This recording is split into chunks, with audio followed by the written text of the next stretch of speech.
free love, dude.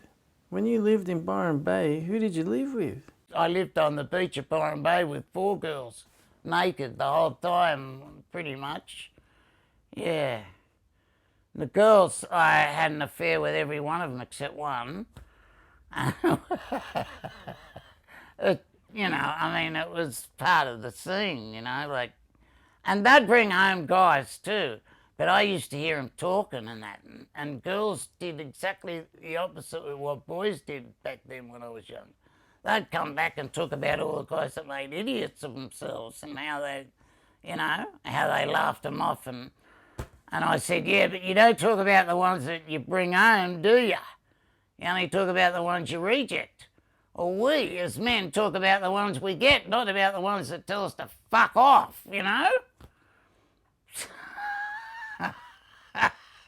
I'm sorry, that's just obviously how it was and still is, I think. What was it like during that era up in Byron? The freedom people had within their relationships. I learned a lot about people back then. Like, I was with this lady who was married all night, and I had my arm around her, and we were standing around the fire, and in the morning she'd say, oh, well, so much about getting laid.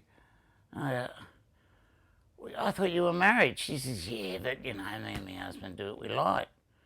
I said, well, why didn't you say that to me? You make me feel like an idiot. I was being respectful towards you when that's not what you wanted.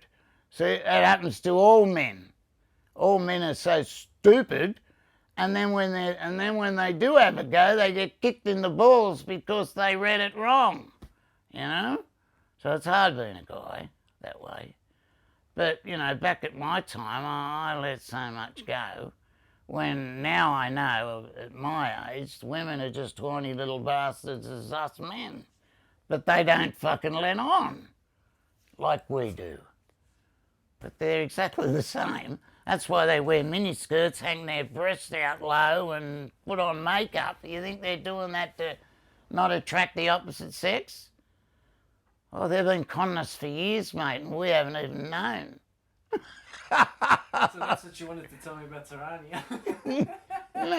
Well, Tarania was, that I understood about that, and the way the girls and the men worked together as a team.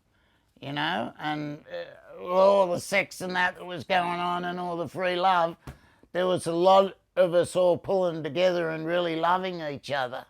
And it shone through with us all standing around holding hands and singing, beautiful songs and dancing together and just being a group of saying, let's have peace and love, because it was such the feeling in the air, people would turn up and say, I've wanted this my whole life, And I say, yeah, throw away your possessions, throw away all the bullshit and live, enjoy life, enjoy people, because that's what we're here for. We're here to understand ourselves, and the more we understand ourselves, the more happy we become, because we understand and we know where contentment comes from.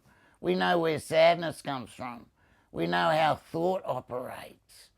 We know how being patriotic and belonging to your country causes war and flags and all the rest of it. But that's a patriotic condition. That's a conditioning through culture thing, where every culture has its own conditioning.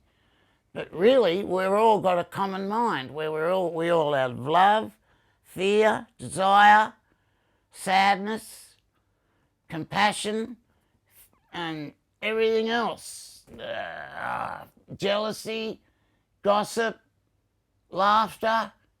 That's all the common mind. The thing that separates us is our labels and our cultures. That's what separates us. And it's because we're brought and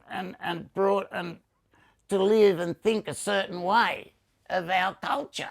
And every other culture's behind us because we're the smartest ones, And all other cultures are, And culture's so important to man, like the Aborigines and their culture. I understand that because Their culture had a lot to live on to about loving Mother Earth, you know, and things like that. So cultures are really important, but the way that they condition people to stay in this little box that they've been put in and never step out of to see the world. That's the way I put it, because the mind is, if it's already been geared for you to live as an Australian and talk like an Australian and be an Australian and go on through being Australian, you get a house, get a job, have a family and die. There's not much more to it, you know, and have fun during it, you know. But there's more to life than that. I've come to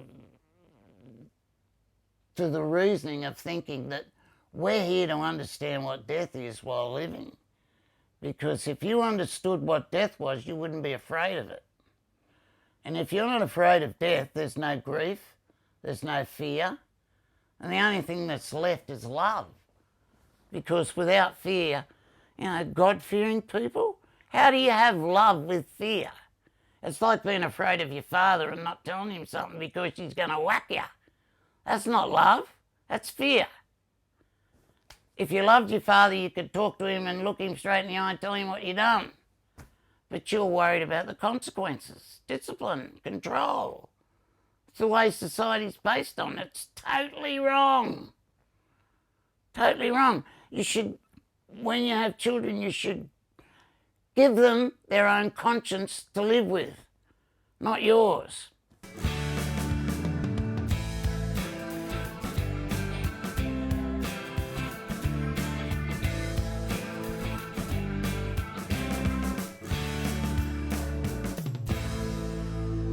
It's me, Johnny. I'm home.